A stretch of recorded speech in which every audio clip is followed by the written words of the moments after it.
Hello soldiers, எல்லாருமே Don மாதிரி இதுன்னு சொன்னேன். டிராகன் படம் ரிலீஸ் ஆயிடுச்சு. இந்த படம் பார்த்தீங்க அப்படின்னா எப்படி இது ஏதுன்னு தான் ரிவ்யூ தான் பார்க்க போகிறோம். டிராகன் டான் ரிலீஸ் ஆனது பல பேர் வந்து டான் மாதிரி டான் 2 மாதிரி இருக்கு, டான் ரிட்டர்ன்ஸ், டான் 2, டான் ரீமேக் அப்படின்லாம் அப்படியே சொல்லிட்டு இருந்தாங்க. நானுமே வந்து அவ்வளோ நினச்சிக்கிட்டு இருந்தேன், நடா இது லைட்டா கிரிஞ்சு வாடா அடிக்குதடா, தொண்டையை கவுதடா அப்படின்னு நினச்சிக்கிட்டு இருந்தேன். பட் படம் வந்து உண்மையே காலைல ஃபர்ஸ்ட் ஷோ பார்க்கும்போது எனக்கு அதே நான் இப்படிதான் இருக்கும் போல அப்படின்னு நினச்சிட்டு போனேன். பட் படம் வந்து டான் மாதிரி இல்லை. ஓகே, அதுதான் பார்த்து ஒரு ப்ளஸ் பாயிண்ட். படம் டான் மாதிரி இல்லை, இதை கம்பேர் பண்ணால் டான் படம் ஒன்றுமே இல்லைன்னு தான் சொல்லணும். அதான் சரி. உண்மை படம் பார்த்தீங்க அப்படின்னா ஒரு டீசென்ட்டான ஸ்டோரி லைனோட, டீசென்ட்டான காமெடியோட, ரோலர் கோஸ்டர் ஸ்க்ரீன் பிளேயோட அழகாக சொல்லியிருப்பாங்க. படத்தை கதை சொல்ல போதில்லை, கான்செப்ட் மட்டும் சொல்கிறேன், நீங்களே அதை புரிஞ்சுங்க. டான் மாதிரி ஆரம்பித்த படம் விஐபியாக மாறி அப்புறம் அஞ்சதேவாக மாறி கடைசியில் அயோக்கியாவாக முடிஞ்சு நல்லபடியாக முடிந்த படம் தான் வந்து இந்த படம். ஹீரோ வந்து அறிவுக்கு தான் கெத்து, அதுதான் வந்து ஜாலி அது சுற்றிக்கிட்டு இருப்பாரு. அது பிறகு லைஃப்பில் அது வந்து முக்கியம் இல்லடா, போய் உடைச்சி முன்னேறுடா அப்படின்னு சொல்கிறது தான் இந்த படத்தை மெயின் கான்செப்ட். நான் வந்து கான்செப்டாக சொல்லியிருப்பேன். நீங்கள் படமாக பார்க்கும்போது படம் நல்லா பண்ணியிருக்காங்க. குறிப்பாக சொல்லணும்னா அந்த படத்தில் ஆக்டர்ஸ் சொல்லலாம், படத்தில் ஆக்டர்ஸும் சரி காஸ்டிங்கும் சரி படத்தில் கரெக்டாக அமைஞ்சிருக்குது. குறிப்பாக சொல்லணும்னா நம்ம பிரதீப் ப்ரோ பார்த்தீங்க அப்படின்னா இந்த படம்லாம் நடிச்சிருக்கு. படத்துக்கு பாசிட்டிவ் சொல்கிறேன்ட்டு காசு வாங்கிலாம் சொல்லக்கூடாது. ஓகே, நான் அதை நினச்சிருந்தேன், படம் மொக்கையாக நினச்சிட்டு இருந்தேன். பார்த்தா உள்ள படம் நல்லா தான் இருக்கு. குறிப்பாக சொல்லணும்னா பிரதீப் ப்ரோவோட ஆக்டிங் நல்லா இருக்கு. அது அழுகிற சீனு ஸ்ரீகிரி சீன் நல்லா பண்ணியிருக்காரு. அப்புறம் முக்கியமாக மிஷ்கின் சாருக்கு வந்து கரெக்டாக கொடுத்துருக்காங்க. நான் கூட வந்து அஜய் சூர்யா மாதிரி ஸ்கூலில் வந்து ரொம்ப கடுப்பான ஒரு ஆளாக இருப்பாரு. ஓகே, ஸ்கூல் இருப்பாரு, ஏதோ பேசுறியா, காலேஜ் இன்ஜினியரிங் காலேஜுக்குள்ள இருக்க வரைக்கும் கடுக்கான இருந்து புட்டு காலேஜ் முடிஞ்சு போன உடனே பாத்துலாம்டா புர்றா அப்படின்னு ஜாலியான ப்ரொஃபஸரா இருப்பாரு, ஒரு ஜாலியான மாதிரியா இருப்பாரு. அதை நினைச்சிட்டு இருந்தேன். பட் தலைவர் வந்து காலேஜ் முடிச்சு போனதுக்கு அப்புறம் கூட கடுக்கன் தான் இருக்கிறாரு இந்த படத்துல. கடைசி வரைக்கும் கூட வந்து அதை கரெக்டா லைனை கரெக்டா முடிச்சு கரெக்டா பண்ணிருப்பாரு மிஷ்கின் சார். அதே படத்துல பாத்தீங்கன்னா நம்ம சுந்தரான ஃபார்முலா மாதிரி 3 ஹீரோயின்ஸ் அடிக்கிருக்காங்க. அதுவுமே வந்து ஒரு ஆக்வாடா வெளியே திணிக்கணுமே இல்லாம கரெக்டா கதையில கரெக்டாக வந்திருப்பாங்க. அது கரெக்டா இருந்துச்சு. பொதுவா இந்த மாதிரி காலேஜ் பத்தி இருக்கிற படம் பாத்தீங்கன்னா அரியர் தான் கெத்து மாமே, அரிதான் மாமே ஜாலி, படிக்காம சுத்துவோம் மாமே அப்படின்ற மாதிரி பல படங்கள் இருப்பாங்க. இப்போ ஹீரோ வந்து எல்லாம் பின்னாடி தந்தே பண்ணுவாரு, கடைசியில வந்து ஹீரோ ஜெயிச்சிருவாரு. அதுதான்ப்பா அங்கே ஜெயிச்சிட்டாருப்பா, அதுதான்ப்பா அவர் தான் முடிப்பாங்க. பட் இந்த படத்துல அந்த மாதிரி முடிக்காம எது வந்து அறமோ அதுதான் கரெக்ட் அப்படின்ற மாதிரி கரெக்டாக கொண்டு போயிருப்பாங்க. அது கரெக்டாக இருந்துச்சு. நான் நினச்சிக்கிட்டு இருந்தேன் அரியர் தாண்டா கெத்து, அரியர் சுத்துவோம்டா, டான்டா, டிராகின்டா அப்படின்னு சொன்னாங்கன்னு நினைச்சேன். பட் அப்படி இருக்கிறது வாழ்க்கை இல்ல, சொல்ற கருத்து தான். அரியரை சுத்துறது வாழ்க்கை இல்ல. காலேஜ் வாழ்க்கைன்னு 3 வருஷம் 4 வருஷம் தான், அதை தாண்டி வாழ்றதா உண்மையான வாழ்க்கை. அந்த வாழ்க்கைக்கு இந்த அரிது வாழ்க்கை செட் ஆகாது. பிகருங்க வந்து சுத்துங்க பாக்குங்க, ஆனா காலேஜ் முடிச்சவனே பிகர் இல்ல, தெருவில் சுத்துற நாய் கூட மதிக்காது அரிது வச்சா அப்படின்றத அழகா படத்துல காமிச்சிருப்பாங்க. உங்களை கடை செட் ஆயிருந்துச்சு. ஸோ வந்து அண்ணே இதுதான் சொல்ல வந்தியா, அண்ணே பிரதிப்பட்ட இதுதான் சொல்ல வந்தியா, நான் தானே தப்பா அடிச்சிட்டடா. இதை சொல்றதுக்காயா எவ்வளவு காலம் படாத பாடுபட்ட, நான் தான் உன்னை சொல்ல விடாம தடுத்துட்டேனா, எவ்வளவு பெரிய தவறு. இது தெரியாம நான் கிரிஞ்சின்னு வீடியோ போட்டேனே, சாரின்னு. உங்க வீட்டு பிள்ளையா நினைச்சு எல்லாரும் என்னை மன்னிச்சிருக்கேன்.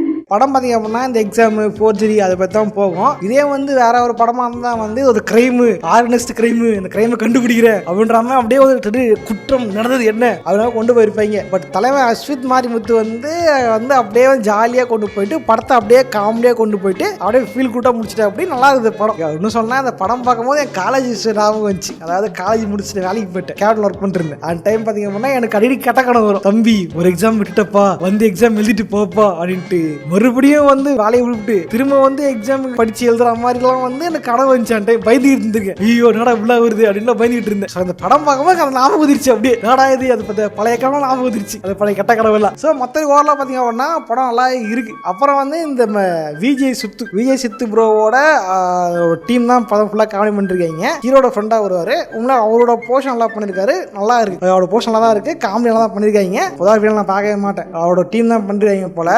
சொன்னா படத்துல கேரக்டர் வரும், குட்டி டிராகன் கேரக்டர் வரும். அந்த கேரக்டர் வரும்போது யாருனே தெரியல, இவனுக்கு பாட்டு கத்துறாங்க தேட்டர்ல ஊட்டு. எனக்கு ஒன்றுமே புரியல. ஒரு 50 வயசாகி போச்சு, நமக்கு வயசாகி போயிடுச்சா, நம்ம ட்ரெண்ட் இல்லாம போயிட்டோமா, இன்னும் இவனுக்கு இது கத்துறானே தெரியலையே அப்படிலாம் தான் இருந்துச்சு. பக்கத்துல கேட்டேன், ப்ரோ இவர் யாரு ப்ரோ, எதுக்கு கத்துறாங்க அப்படிலாம் கேட்டேன். கேரக்டர் சொன்னாங்க இவரு தான் அப்படின்ட்டு அவரு பக்கம் உட்காந்துட்டு இந்த வெற்றிமாறன் மீம் வரும் தெரியுமா, Vetrimaran meme how explain the moral universe, அந்த மீம் மாதிரி தலையை உட்காந்து பக்கமா சொல்லிட்டு இருந்தாரு படம் போகும்போது. அப்புறமா தான் புரிஞ்சு இந்த மாதிரி அப்படின்னு. பட் எனக்கு விஷயம் தெரியல. பட் இருந்தாலும் இருந்தாலும் படம் பார்க்கும்போது கேரக்டர் கரெக்டாக தான் கொடுத்துருந்தாங்க, நல்லா பண்ணியிருந்தாங்க. ஸோ படம் ஓவராலாக பார்க்கும்போது நல்லா இருக்குது. முக்கியமாக டார்கெட் ஆடியன்ஸாக வந்து பார்த்தது யாருன்னா இந்த யங்ஸ்டர்ஸ் தான். பட் அதையும் தாண்டி ஃபேமிலியாக உட்காந்து பார்க்குற மாதிரி தான் படம் பண்ணியிருக்காங்க. நான் நினச்சிக்கிட்டு இருந்தேன் படம் வந்து ஃபுல்லாக கிரிஞ்சா, காலேஜ்னா இப்படி தாண்டா இருக்கும், இதாண்டா காலேஜ் லைஃப், சுல்லா பேர சொன்னா கேளு சிக்லு பிக்லு ஊதோ ஊதோ அப்படின்ற மாதிரி காலேஜ் பசங்க தான் இருப்பாங்கடா, இதாண்டா ஃபுட்பால் அடிப்போம், அரியர் விற்போம், விக்கெட் மேட சுத்துவோம் அப்படின்ற மாதிரிலாம் இல்லாம லைஃப் இதான்டா,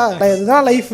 ஓகேவா, காலேஜ்ல படிக்கும் போது இப்படிதான் இருக்கும், பொண்ணுங்களுக்கு சரி தோணும், அறிவிக்கணும்னு தோணும். பட் காலேஜ்ல 3 வருஷம் 4 வருஷம் முடிச்சுட்டு நான் ஒரு நாள் மதிக்காது அப்படின்றத அழகா சொல்லியிருப்பாங்க. கரெக்டா இருந்துச்சு. ரீசெண்டா பார்த்த படங்கள்ல ஒரு நல்ல ஃபீல் குட் படமா இருந்துச்சு இந்த படம். நான் நினைச்சிட்டு இருந்தேன் இந்த படம் வந்து டான் மாதிரி இருக்கு போல, படம் வந்தா படத்தை ஓட்டிடலாம், எதுக்கு ரிவ்யூலாம் சண்டே ரோஸா போட்டுடலாம் அப்படின்ற மாதிரி நான் பார்த்தேன். பட் படம் பார்த்தீங்கன்னா இன்னும் நல்லா எடுத்திருக்காங்க, குறை சொல்ற மாதிரிலாம் பெருசா இல்லை. பட் அதை தாண்டி நெகட்டிவ் பாயிண்ட் பார்த்தீங்க அப்படின்னா என்ன சொல்றது, கிளைமேக்ஸ் தான் செம்ம கண்டாயிடுச்சு. கிளைமேக்ஸ்ல வந்து ஹீரோ வந்து ஒரு விஷயத்துக்காக படம் ஃபுல்லா பதாஸ் பண்ணுவார், கடைசியில் தான் போட்டு உடச்சிருவாரு. அது வந்து எதுக்கு இதை பொழுதும் பண்ணிட்டு எப்படி சொல்றது, அழகா வந்து ஒரு அழகான பானை செஞ்சுட்டு கடைசியில் விற்க போகும்போது டமால் போட்டு வச்சு அப்படி இருக்கும். ஸோ அந்த மாதிரி ஒரு விஷயம் இருந்துச்சு படத்துக்குள்ள, அதுதான் விருப்பா இருந்துச்சு. என்னடா இது, என்னடா இது, நல்லா தான்டா போயிட்டு இருந்தீங்க, திடீர் எங்கடா கிரிஞ்சு அடிக்கிறீங்க அப்படின்ற மாதிரி கிரிஞ்சு அடிக்கிற மாதிரி இருந்துச்சு. அதை மட்டும் அதான் காண்டா இருந்தது. நான் உட்காந்து புலம்பிட்டு நாளாடு பண்ணிட்டு இருக்கீங்க அப்படின்னு நினைச்சிக்கிட்டு இருந்தேன். ஓகே, இவ்வளவு நல்லா பண்ணிட்டு கடைசி கிரிஞ்சு அடிங்களே அப்படின்ட்டு. பட் வந்து இது அறம், இதுதான் வந்து ஒரு நல்ல விஷயம்,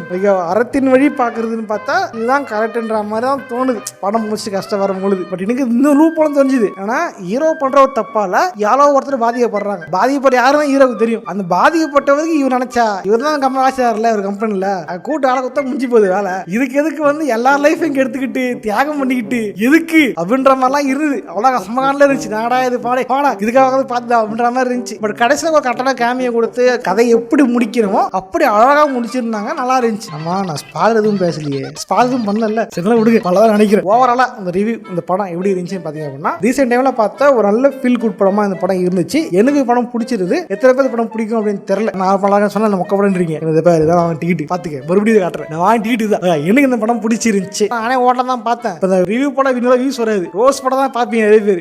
இது நஷ்டம் தான் அந்த படம் பார்த்தது. பட் அப்படி இருந்தாலும் நல்ல படத்தை நல்ல படம் சொல்லாம மொக்க படம்னு சொல்லி சொல்றது படத்தை இது பண்ணணுன்றது எனக்கு அவசியம் இல்லை. சில பேர் தான் கேட்கலாம் படத்தை மொக்க தான் சொல்லுவாருன்ட்டு, அப்படிலாம் கிடையாதுடா, நல்ல படம் தான் சொல்லுவாரு. ஸோ மற்ற ஓரளவு பார்த்தீங்கன்னா நல்லா இருக்கு. இப்போ என்ஜாய் பண்ணோம்னா இந்த சண்டே போயெல்லாம் என்ஜாய் பண்ணுங்க, போய் படம் பாருங்க, ஃபேமிலியோட பார்க்கலாம். படத்தில் வந்து ரொம்ப ஆபாசம் எதுவும் கிடையாது, ஃபேமிலியோட போய் பார்த்துட்டு ஃபேமிலியோட வரலாம். ஓகே, வீடியோ பிடிச்ச லைக் பண்ணுங்க, ஃப்ரெண்ட்ஸோட ஷேர் பண்ணுங்க. இதே எந்த படம் ரிவ்யூ போகலாம் அப்படிங்கிறத கமெண்ட் பண்ணுங்க. அதே மாதிரி யார் ரிவ்யூக்காக காத்துக்கிட்டு இருந்து பார்த்துக்கிட்டு அத்தனை பேருக்கு நன்றி. போற சுபா போடுறது லைக் பண்ணிட்டு போக, அப்பா இந்த மாதிரி ரிவ்யூ போட முடியும். காலம் சாப்பிடாம சுத்திட்டு இருக்கையா, படத்தை வர 9 மணிக்கு போட்டாயா, சாப்பிடாம கூட இருந்து கஷ்டப்பட்டு ராப்பிட்ட பூச்சி படம் பார்த்துட்டு வந்தியா, அதுக்கு ஒரு லைக் போடுவியா. ஓகே, இதே மாதிரியான இன்னொரு சுவாரஸ்யமா சந்திக்கிறேன். போடுறேன், பாய்.